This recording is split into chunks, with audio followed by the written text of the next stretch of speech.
오늘은 천국에 관한 주제의 두 번째 시간입니다. 제목은 천국의 열매를 맺으려면입니다. 우리 같이 한번 제목을 따라하겠습니다. 천국의 열매를 맺으려면. 누군가가 여러분에게 와서 질문합니다. 인생이 무엇입니까? 라고 질문한다면 여러분 무엇이라고 대답하시겠습니까? 어떤 분들은 인생은 마라톤입니다 라고 말합니다. 100m를 달리는 경기가 아니라 42.195km를 달려야 되는 마라톤입니다 라고 말할 분들이 계십니다. 사도 바울도 비슷한 생각을 했던 것 같습니다. 고린도전서 9장 24절 우리 같이 한번 읽어보겠습니다. 읽겠습니다. 운동장에서 다름질하는 자들이 다 달릴지라도 오직 상을 받는 사람은 한 사람인 줄을 너희가 알지 못하느냐? 너희도 상을 받도록 이와 같이 다름질하라. 아멘. 여기서 사도 바울은 다름질하는 것에 대해서 말하고 있습니다. 우리의 삶이 다름질하는 것과 마찬가지다. 그렇게 말합니다. 상을 받도록 너희도 이와 같이 다름질하라 라고 말합니다. 사도 바울이 지금 편지를 보내고 있습니다. 그 교회는 고린도 교회입니다. 고린도 지역에는 그 당시 국제적인 운동 경기가 있었는데 이스미안 경기라는 것입니다. 여러분 지금은 올림픽 경기가 있지 않습니까? 그때도 올림픽 경기가 있었는데요. 가장 큰 국제적인 운동 경기는 올림픽 경기였고 두 번째가 이스미안 경기였답니다. 물론 지금은 이스미안 경기는 살아남지 못했습니다. 올림픽만 남아 있습니다. 사도 바울이 고린도에서 복음을 전하고 교회 세울 때 이스미안 경기가 이루어졌던 것 같습니다. 2년에 한 번씩 열리는 그 경기를 사도 바울도 보았던 것 같습니다. 그리고 사도 바울은 천막을 만들어 치는 사람이었기 때문에 이 경기를 보기 위해서 타 지역에서 많은 사람들이 오면 이들이 먹고 자야 될 천막이 필요했습니다. 사도 바울도 그 일을 하면서 경기를 지켜보았습니다. 한 번은 달리기 경주가 이루어졌습니다. 사람들이 막 달리기 시작했는데 일부의 선수들은 방향을 잘 몰라서 딴 방향으로 목적지가 아닌 곳으로 빨리 달려가는 것입니다. 그래서 열심히 달리고 빨리 달려갔지만 결국 상은 받지 못했던 것 같습니다. 그래서 그는 9장 26절 고린도전서 9장 26절에 이렇게 써두었습니다. 그러므로 나는 다름질하기를 향방 없는 것 같지 아니하고 라고 말합니다. 뭐 없는 것 같지 아니한다고요? 향방은 무엇입니까? 방향 없이 뛰는 것 같이 하면 안 된다. 너희들이 상을 받도록 이와 같이 다름질하라 그렇게 말합니다. 그렇게 다름질할 때 중요한 것은 달리는 속도보다 방향이 중요하다. 사도 바울이 그렇게 알려주고 있는 것입니다. 오랜 시간이 지난 후 인도를 영국으로부터 독립하게 한 인도의 아버지 마하트마 간디는 이런 유명한 말을 합니다. 방향이 잘못되면 속도는 의미 없다. 어딘가 들어보셨죠?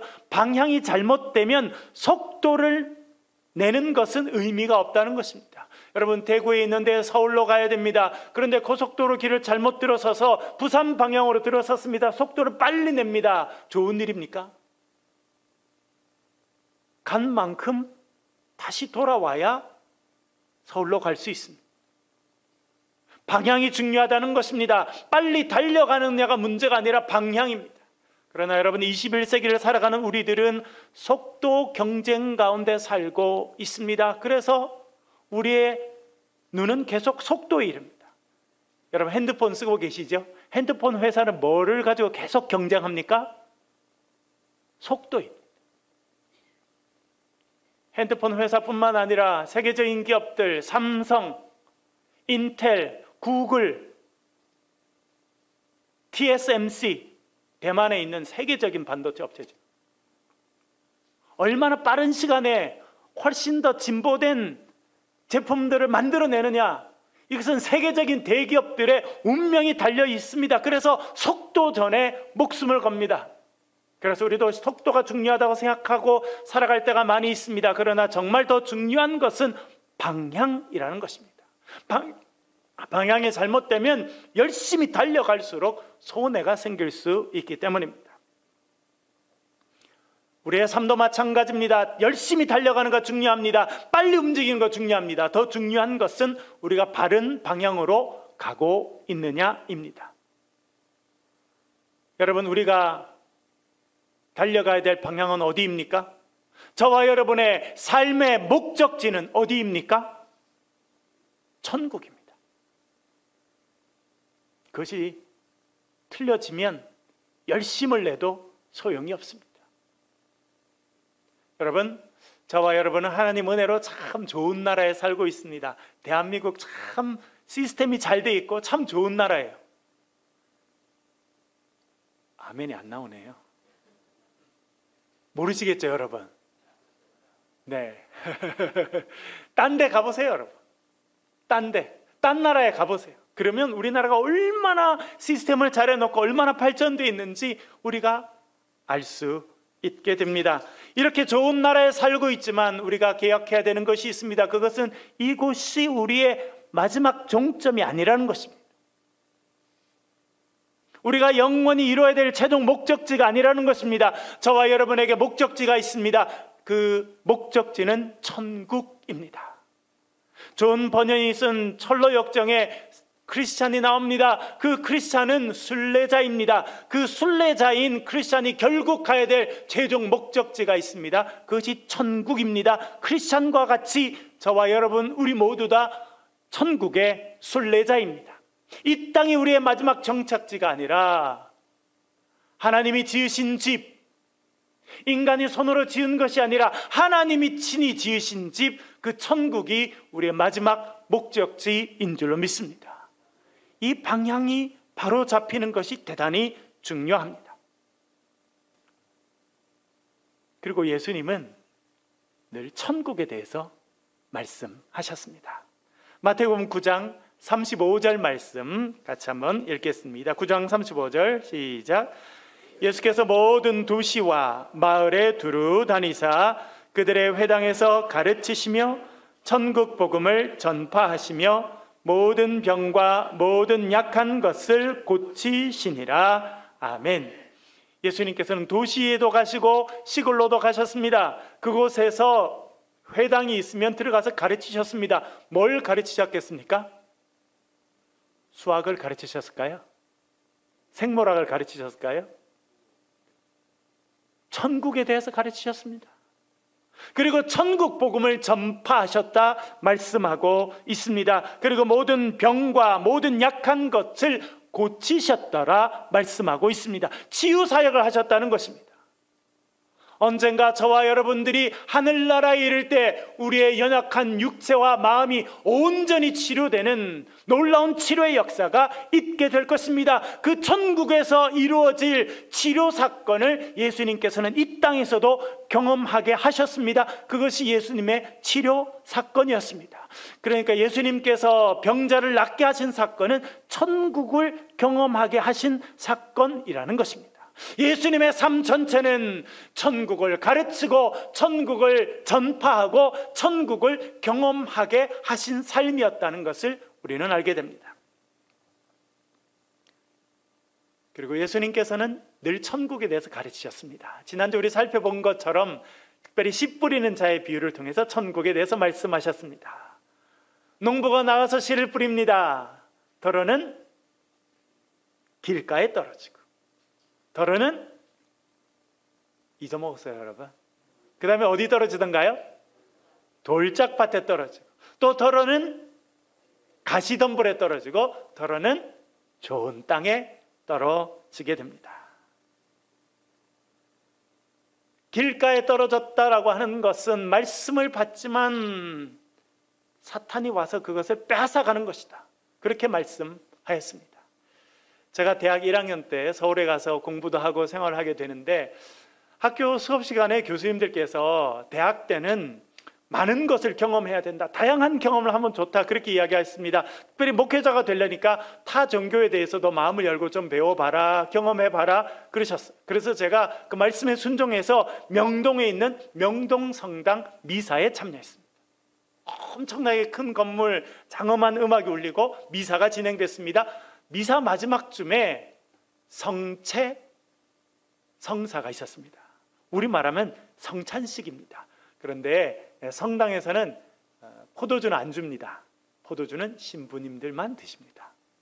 그리고 떡만, 이렇게 아주 얇은 전병만 교인들에게 주는데요, 교인들이 이제 줄을 쭉 서더라고요. 저도 벌떡 일어나서 줄을 섰어요. 한번 경험해 봐야 되니까. 그런데 제가 처음이잖아요. 그래서 딴 분들은 어떻게 보냐 보니까 뭐 손을 피고 신부님이 이렇게 주니까 이렇게 먹더라고요. 그래서 저렇게 하면 되겠다 하고 제가 이렇게 두 손을 해서 받았어요. 그리고 딱 손으로 들라고 먹으려고 하는데 옆에 어떤 여자분이 서 있다가 탁 뺏어갔어요. 근데 내가 쳐다봤어요. 아주 짧은 순간이었는데 그 여자분이 눈으로 이렇게 말하는 것 같아요. 성체 교육받지 않은 사람은 참여하지 못합니다. 억수로 마음 상했어요. 아이고, 그냥 그래 좀 놔두지. 그걸 그렇게 정없이 탁 뺏어가는 거예요. 그래서 저는 다시는 안 갔어요. 여러분, 우리 마음밭이 길가와 같으면 말씀의 씨앗이 떨어지지만 사탄이 그것을 빼앗아간다, 그렇게 말해주고 있습니다. 하나님의 말씀, 말씀의 씨앗이 우리 심령에 떨어지지 못하도록 마귀가 그것을 빼앗아간다, 그렇게 말하고 있습니다. 여러분, 우리의 마음이 딱딱한 길가가 아니라 옥토가 될 때 하나님의 말씀이 떨어지고 30배, 60배, 100배로 결실하게 될 줄로 믿습니다. 또 농부가 나와서 씨를 뿌렸는데 그 중에 일부는 돌밭에 떨어집니다. 돌이 있고 그 위에 얇은 흙이 있습니다. 흙이 있기 때문에 씨앗이 떨어진 다음에 싹이 납니다. 그러나 해가 뜨고 빛이 비치면 그 싹이 말라버리게 됩니다. 왜냐하면 뿌리가 없어서 그렇습니다. 지난주에 살펴본 것처럼 이렇게 해석합니다. 말씀을 듣고 즉시 기쁨으로 받으나 뿌리가 없으므로 말씀으로 인한 환난과 박해가 다가오면 넘어지는 자다, 그렇게 말하고 있습니다. 이렇게 잠시 기쁨으로 뭔가 시작했다가 곧 넘어지는 것은 우리의 삶에 자주 일어나는 일입니다. 여기도 우리 젊은이들이 계시고 우리 앙상블에도 젊은 분들이 많이 계시고 공부도 하고 이제 직장을 준비하게 될 텐데, 여러분, 요즘에 직장 다니는 게 참 어려운 일이에요. 1년, 2년, 안 그러면 3년, 4년도 준비해야 될 만큼 참 어렵습니다. 그렇게 어렵게 해서 취직하게 됩니다. 너무나 기쁘죠. 취직해서 출근하는 첫날 하늘을 날아갈 것 같습니다. 기쁨이 충만하고 자기가 자랑스럽고, 야, 내가 이 회사를 위해서 열심히 일해야지, 그렇게 하면서 기쁨으로 회사 생활을 시작합니다. 그런데 통계에 의하면 그렇게 기쁘게 회사 생활을 시작한 젊은이들의 5명 중에 1명은 6개월 안에 회사를 그만둡니다. 1년이 조금 넘으면 그렇게 기쁘게 직장 생활을 시작했던 사람의 절반이 그 직장을 떠납니다. 통계로 나와 있어요. 왜 그래요? 너무나 기쁘게 일을 시작했는데 들어가 보니까 자기 마음대로 안 돼요. 자기가 생각했던 회사가 아니에요. 현대, 삼성, SK, 여러분들 많은 그 대기업에 들어갔던 그 똑똑한 학생 청년들도요, 오래 못 갑니다. 실망하게 되고 낙심이 되고, 그래서 결국 떠나버립니다. 쓰러져 버린다는 거예요. 신앙생활도 마찬가지입니다. 어떤 분들은요, 기쁨으로 말씀을 받습니다. 마음에 벅차고 찬양하는 것만 해도 너무 기쁨이 있고 눈물이 나고 너무 좋아요. 시키지 않았는데도 본인이 일을 찾아서 막 봉사하고 여기 하고 저기 하고 열심히 일해요. 그런데 갑자기 시험이 찾아와요. 마음대로 잘 안 됩니다. 내가 생각한 대로 안 돼요. 그러면 당황하고 실망하고 분노하고 넘어져 버려요. 돌밭에 떨어진 씨앗이 그런 모습이다 말씀해 주고 있습니다. 또 농부가 나서 씨를 뿌립니다. 어떤 씨는 가시떨기 가운데 떨어진다 그렇게 말씀해 주고 있습니다. 이번에는 비교적 괜찮습니다. 흙도 많이 있고 습기도 적당해서 뿌리도 내리고 어느 정도까지 잘 자랍니다. 그런데 문제가 생깁니다. 그 문제에 대해서 이렇게 말합니다. 마가복음 4장 18절 19절 같이 한번 읽겠습니다. 시작. 또 어떤 이는 가시떨기에 뿌려진 자니 이들은 말씀을 듣기는 하되 세상의 염려와 재물의 유혹과 기타 욕심이 들어와 말씀을 막아 결실하지 못하게 되는 자요. 아멘. 가시떨기에 떨어진 씨앗이 있습니다. 뿌리를 내리고 한참을 성장합니다. 사순절이 됐으니까 복음 노트도 해야지, 성경 2장씩 읽어야지, 그렇게 열심을 냅니다. 참 좋은 일이죠. 그러나 어느 순간에 가서는 그 위에 있던 가시가 콱 찌릅니다. 그래서 움츠려들고 더 이상 성장하지 못하고 열매 맺지 못하게 된다는 것입니다. 마가복음 4장 말씀은 그 가시 역할을 하는 것을 세 가지로 말합니다. 세상의 염려와 재물의 유혹과 기타 욕심이 들어와 말씀을 막는다 말합니다.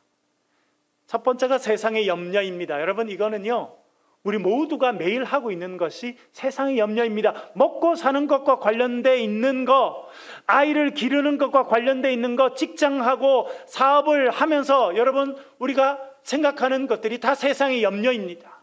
그럼 그것이 없는 사람이 어디 있습니까? 예, 없는 사람 없고요. 다 있어요. 우리가 천국 가는 그날까지 있을 겁니다. 여기서 말하는 건 뭐냐면 그 세상의 염려에 붙잡혀 있는 거예요.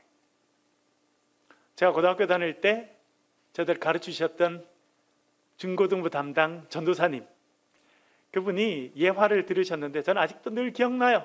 여러분 머리 위로 새가 지나가는 걸 막을 수 없습니다. 때때로 그 새가 지나가다가 응가를 여러분 머리에 쌀 수도 있습니다. 그러나 그 새가 여러분 머리 위에 둥지를 트는 거는 막을 수 있습니다. 그렇게 늘 말씀하셨어요. 세상의 염려가 찾아오고 지나가는 것은요, 막을 수 없어요. 여러분, 막는다고 세상의 염려가 찾아오지 안 오는 게 아닙니다. 살면 다 오게 돼 있어요. 그러나 뭘 주의해야 되냐면 우리가 그것을 떠안고 그것을 끌어안고 고통당하며 사는 것은 하면 안 된다는 것입니다. 그러면 말씀을 막는 가시 역할을 하게 된다는 것입니다. 여러분, 오늘도 우리의 세상살이에 많은 염려들이 있습니다. 그 염려를 주님 앞에 내어 놓으실 수 있기를 간절히 바랍니다. 베드로전서 5장 7절 우리 같이 한번 읽어보겠습니다. 베드로전서 5장 7절입니다. 읽겠습니다. 너희 염려를 다 주께 맡기라. 이는 그가 너희를 돌보심이라. 아멘. Cast all your cares on him. 너의 모든 염려를 주님께 던져버려라, 맡겨버려라. 그러면 주님께서 그 염려를 해결하신다 말씀하고 있습니다. 여러분, 마음에 있는 많은 염려들, 고민들 오늘도 주님 앞에 내려놓으시기를 간절히 바랍니다. 그럴 때 우리의 삶의 문제가 해결될 줄로 믿습니다. 그리고 저와 여러분이 천국의 열매를 맺는 주의 백성들로 살게 되실 줄로 믿습니다. 그 다음은 재물의 유혹입니다. 재물의 유혹. 여러분, 재물 없이 살아가실 수 있습니까? 그런 분들은 화성에 앞으로 가서 사시면 됩니다. 화성이 개발된대. 그런데 참고로 화성에 가려 그러면 몇백억은 있어야 날아갈 수 있지 않나, 이렇게 생각됩니다. 재물, 우리의 삶에 필수적이에요. 그런데 여러분, 재물은요 충분할 때가 별로 없어요. 목사님, 저는요 충분할 뿐만 아니라 넘칩니다 하는 사람 한번 손 들어보세요. 그런 분은 없어요. 재물은요 늘 부족해. 그래서 재물은 우리의 삶에 유혹이 될 때가 많이 있습니다. 제가 대학 다닐 때 성지순례를 가게 되었습니다. 이집트로 갔다가 요르단으로 갔다가 그리고 이스라엘로 가서 이렇게 하는 긴 여정이었는데요, 저희들이 요르단에 갔을 때였습니다. 그곳에 있는 선교사님 한 분이 저희 일행을 안내해 주었습니다. 하루 종일 이렇게 여행을 하고 또 저녁을 먹고 들어와서 차도 마시고 여러 가지 이야기하다가 밤 10시쯤 됐는데 같이 우리 갔던 우리 전사님이 우리 배고프니까 라면 하나씩 먹읍시다. 그래서 저희들이 싸갔던 컵라면을 꺼냈어요. 호텔에 이야기를 해가지고 뜨거운 물을 붓고 이렇게 컵라면을 하나씩 이렇게 해서 기다리는데 선교사님이 약간 좀 안절부절 하시는 것 같더라고요. 그래서 왜 그러시나 이렇게 생각하고 저희들이 이제 한 3분 지나서 뚜껑을 따가지고 이렇게 젓가락으로 저어서 라면을 먹기 시작했거든요. 근데 안 드시는 거예요. 그래서 좀 드시라고 선교사님 드세요 그랬더니 이 귀한 걸 먹게 돼서 너무 감사하다는 거예요. 너무 감격이 돼서 좀 기다리고 있다는 거예요. 그래서 뭐 컵라면 이거 하는데 왜 그러시냐고 그랬더니 그분이 뭐라 그러시냐면 몇 년 전에 한국 성지 순례 하시는 분들을 본인이 안내했다는 거예요. 그분들이 떠나면서 컵라면을 새겨줬다는 거예요. 그래서 그 요르단 지역, 그때는 컵라면도 구할 수 없는 그때인데 컵라면을 새겨줘서 하나는 추석 때 먹고 하나는 성탄절날 먹고 하나는 음력 설날 먹었대요. 그렇게 귀한 컵라면을 먹게 돼서 너무 감격스러워서 그렇다, 그런 이야기를 했어요. 여러분, 우리는 그 귀한 컵라면을 집에 쌓아놓고 있어도요 만족이 없어요. 늘 부족해요. 재물이라는 게 그렇습니다. 여러분, 우리의 삶에 풍족한 것, 우리가 느끼지 못하고 살아가는 것이 재물입니다. 그래서 많은 사람들이 돈이 있으나 없으나 풍부하나 부족하나 재물의 유혹에 계속 빠져드는 것입니다. 그 재물의 유혹이 우리를 찌르는 가시가 된다, 그렇게 말씀하고 있는 것입니다. 또한 우리의 욕심도 가시 역할을 하게 됩니다. 여러분, 교회 안에서 부릴 수 있는 욕심은 무엇입니까? 인정받고 싶은 욕심입니다. 내가 사람들 가운데 인정받고 칭찬받고 싶은 욕심을 사람들이 갖고 있습니다. 그리고 권력을 좀 행사하고 싶은 욕심을 갖고 있습니다. 하루는 야고보와 요한의 어머니가 예수님을 찾아왔습니다. 여러분, 12명의 제자 중에도 예수님이 특별히 3명을 좋아했는데요, 베드로, 야고보, 요한입니다. 그 야고보와 요한의 어머니가 찾아왔어요. 예수님, 곧 예루살렘 들어가실 거죠? 가셔서 한 자리 하실 거죠? 그럴 때 저희 아들을 하나는 예수님 우편에 하나는 예수님 좌편에 앉게 해주세요라고 말합니다. 뭘 부탁한 겁니까? 권력 자리를 청탁한 것입니다. 여러분, 이 제자들 아버지를 버렸어요. 배를 버려두었습니다. 그물을 버려두고 예수님을 따라갔습니다. 그렇게 세상의 모든 걸 버려두고 예수님을 따라가서 제자가 되었는데 권력 욕심은 내려놓지 못했습니다. 힘을 행사하고 높은 자리에 앉아서 사람들에게 인정받고자 하는 욕구는 내려놓지 못했다고 하는 것을 알려주고 있습니다. 그것이, 그 욕심이 결국 가시가 돼서 사람을 찌르게 됩니다. 사실은 오늘 본문에서 세상의 염려와 재물의 유혹과 기타 욕심이 들어와 말씀을 막았다라고 할 때, 말씀을 막는다라고 하는 말은 헬라 말로 심프니고라고 하는 단어입니다. 원래 뜻은 뭐냐면 목을 탁 조른다라고 하는 뜻을 갖고 있습니다. 목을 조른다. 식물이 잘 자라는데 가시 역할이 뭐냐면 가시가 목을 탁 조른다는 거예요. 제가 중학교 1학년 때 유도를 배웠습니다. 지나가는 길에 유도관이 있어서 저희 어머니 보고 보내달라 그래서 몇 달 다녔는데, 유도관에 가면 여러분 유도복을 이렇게 입는데요, 요 유도복이 이제 요 가운데 있는 것을 기시라고 하고 그걸 손으로 딱 이렇게 잡는 것이 기본이거든요.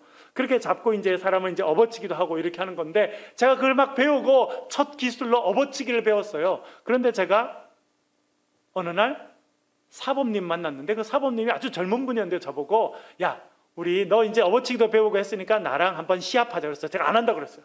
아니, 사범님이라 제가 어떻게 합니까? 내가 살살 해줄 테니까 그냥 장난처럼 하자. 그래서 진짜 그런 줄 알고 했는데 장난이 아니더라고요. 그래서 제가 나름대로 열심히 했어요. 근데 제가 배운 게 딱 하나밖에 없잖아요. 업어치기. 그래서 딱 이렇게 잡고 이 없는 척 하면서 앞으로 맺히는 게 업어치기거든요. 딱 그렇게 하려는데 이분이 잡고 있다가 제 옷을, 유도복을 딱 당겨서 제 목이 그 유도복에 딱 걸렸어요. 저는 봐줄 줄 알았어요. 이분이 안 봐주고 목을 당겨버렸어요. 그래서 목이 졸려서 제가 정신을 잃고 기절했습니다. 그래서 그 다음에는 어떻게 됐는지 기억이 없습니다. 한참 뒤에 눈을 뜨고 보니까 제가 유도장 가운데 엎드려서 침을 흘리고 있더라고요. 목이 졸려지면 그 다음 단계로 갈 수 없게 됩니다. 세상의 염려와 재물의 유혹과 욕심이 그렇게 목을 딱 졸라서 천국 백성들이 맺어야 될 열매를 맺지 못하게 만든다, 그렇게 말씀하고 있습니다. 그런데 어떤 씨는 나아가서 좋은 땅에 떨어집니다. 23절 말씀 같이 한번 읽어보겠습니다. 23절 같이 읽겠습니다. 시작. 좋은 땅에 뿌려졌다는 것은 말씀을 듣고 깨닫는 자니 결실하여 어떤 것은 100배, 어떤 것은 60배, 어떤 것은 30배가 되었느니라 하시더라. 아멘. 더러는 좋은 땅에 떨어집니다. 좋은 땅에 떨어졌더니 쑥쑥 잘 자랍니다. 자랐을 뿐만 아니라 결실을 해서 열매를 맺는데 100배, 60배, 30배. 마태복음은 이렇게 100배, 60배, 30배라고 하고요. 마가복음과 누가복음은 30배, 60배, 100배의 결실을 맺었다, 그렇게 말해주고 있습니다. 여러분, 농사 해보았습니까? 보셨습니까? 저는 농사를 전문적으로 해본 적은 없고 부모님께서 농사 지으실 때 옆에서 좀 거들어 본 적은 있습니다. 어릴 때 저희 집에서 고추나무를 심었어요. 고추를 착 모종을 심고 조금 자라면 지지대를 세워서 이렇게 묶어줘요. 근데 한 번은 봤는데 그 고추나무 중에 하나가 엄청 가지를 많이 뻗고 고추가 주렁주렁 달렸더라고요. 그래서 제가 저 고추나무는 진짜 많이 맺혔다 하고 제가 가서 도대체 몇 개가 달렸는지 세봤는데 50몇 개가 달렸더라고요. 엄청 달렸죠. 깜짝 놀랐어요. 그런데 여러분, 더 놀랄 거는 벼입니다. 벼. 봄에 이렇게 모내기를 하지 않습니까? 그러면 여름 내내 벼가 자라고 가을이 되면 이렇게 추수하려고 고개를 딱 숙일 때쯤 여러분, 그 하나의 대를 딱 잘라와 가지고 나달이 붙어 있잖아요. 나달을 세보세요. 몇 개나 붙어 있을까요? 세보신 적 없으시죠? 저도 실제로 세본 적은 없는데 제가 자료를 찾아보니까 우리나라 요즘에 기술이 많이 발달돼서 적어도 한 가지에 150알 이상은 붙는답니다. 그러니까 30배, 60배, 100배라고 하는 것이 삶에서, 농사하면서 이루어지는 일이다, 그렇게 말해주고 있는 것입니다. 조건이 있어요. 그건 뭐냐면 좋은 땅에 떨어져야 그런 일이 있게 된다는 것입니다. 우리가 좋은 옥토가 될 때 하나님의 말씀이 우리의 심령 가운데 심기게 되고 그것이 30배, 60배, 100배의 결실을 맺게 될 줄로 믿습니다. 한경직 목사님께서 신의주에서 목회를 하셨습니다. 어느 날 아침 일찍인데 교인이 찾아왔더라는 겁니다. 목사님, 빨리 신방 좀 가야 될 때가 있어요. 신방 갑시다. 그래서 신방을 가셨대요. 쓰러져 가는 어느 집이 있는데 방문을 여니까 연기가 가득 차 있더라고요. 그런데 그 안에서 기침하는 소리가 들리더랍니다. 자세히 보니까 40대 어떤 남자가 기침을 하고 있어요. 그리고 피를 토하고 있습니다. 폐병으로 죽어가고 있었습니다. 근데 부엌에서 딸그락딸그락 소리가 나서 부엌으로 가보셨대요. 그랬더니 8살 내지 9살쯤 되는 여자애 하나가 불을 떼면서 아침밥을 하고 있더라는 거예요. 물어보니까 엄마는 도망간 지 한참 됐고 이 어린 딸이 아빠를 위해서 밥을 한다는 거예요. 근데 자세히 보니까 한쪽 다리는 정상인데 한쪽 다리는 나무로 돼 있더라는 거예요. 그래서 목사님이 교회에 와서 교회 리더들과 의논을 해서 우리가 그 집을 좀 도와주면 좋겠다. 그래서 좀 괜찮은 집을 하나 구해서 그 아빠와 딸을 그 집으로 옮겨줬다는 겁니다. 그런데 아빠는 폐병이 더 진행돼서 몇 달 안에 죽게 됐습니다. 이제 그 한쪽 다리가 나무로 돼 있는 그 여자의 이름이 복순인데 복순이만 남게 된 거예요. 그래서 혼자 살 수가 없으니까 이 목사님이 권사님 한 분을 불렀다는 거예요. 권사님 집에도 딸이 있으니까 딸 하나 더 생겼다고 하고 이 딸을 좀, 복순이를 좀 키워주십시오, 그랬다는 겁니다. 그래서 가서 잘 사는 줄 알았는데 몇 주 후에 그 복순이가 목사님을 찾아왔대. 그래서 복순아 잘 지내냐, 밥 잘 먹냐 했는데 말을 안 하더래요. 그래서 어깨도 두드려주고 그래 말해라 괜찮다 한참을 그렇게 하고 나니까 복순이가 말을 하더라는 거예요. 권사님은 자기한테 너무 잘해준다는 거예요. 그런데 엄마가 없으면 딸들이 자기를 때린다는 거예요. 그래서 자기가 그 집에 살 수가 없다. 그래서 또 리더들을 모아서 의논했답니다. 이번에는 우리 복순이가 살 수 있는 집을 하나 구하자. 그리고 복순이처럼 고아들도 많은데 그 고아들을 위해서 우리가 고아원을 하나 세우자. 그래서 이웃을 돕는다라고 하는 뜻의 보린원이라고 하는 고아원을 설립하게 됐다는 것입니다. 복순이 하나를 위해서 그 고아원을 설립하게 되었는데 많은 사람들이 헌금을 해줘서 나중에는 번듯한 방이 10개나 되는 그런 건물을 구하게 됐고 40명, 50명 되는 고아들이 살게 됐다는 것입니다. 그것으로 신의주에서 끝나는 것이 아니라 목사님이 남한에 내려와서 서울에 영락교회를 세웁니다. 그리고 남산 밑에 보린원을 세웁니다. 제가 대학 1학년 때 영락교회 5학년부 교사를 하였는데 저희 반에 아이가 6명이었는데 그 중에 2명이 보린원 아이였어요. 보린원이 생긴 지가 82년이 되었답니다.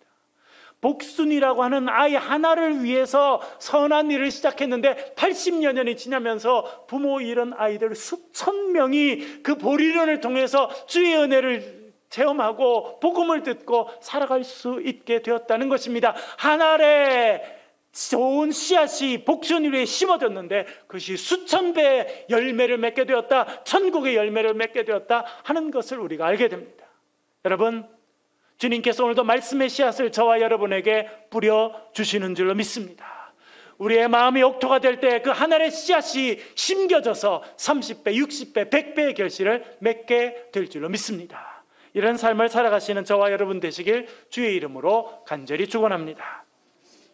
같이 한번 기도하실 때 하나님 우리 가운데 은혜를 베풀어 주셔서 우리 심령이 옥토가 되게 하시고 그 말씀이 뿌려질 때 말씀이 뿌리 내리며 자라나서 30배, 60배, 100배의 결실을 맺는 우리 가정, 우리 교회가 되게 도와달라고 이 시간 소리내서 같이 한번 기도하겠습니다.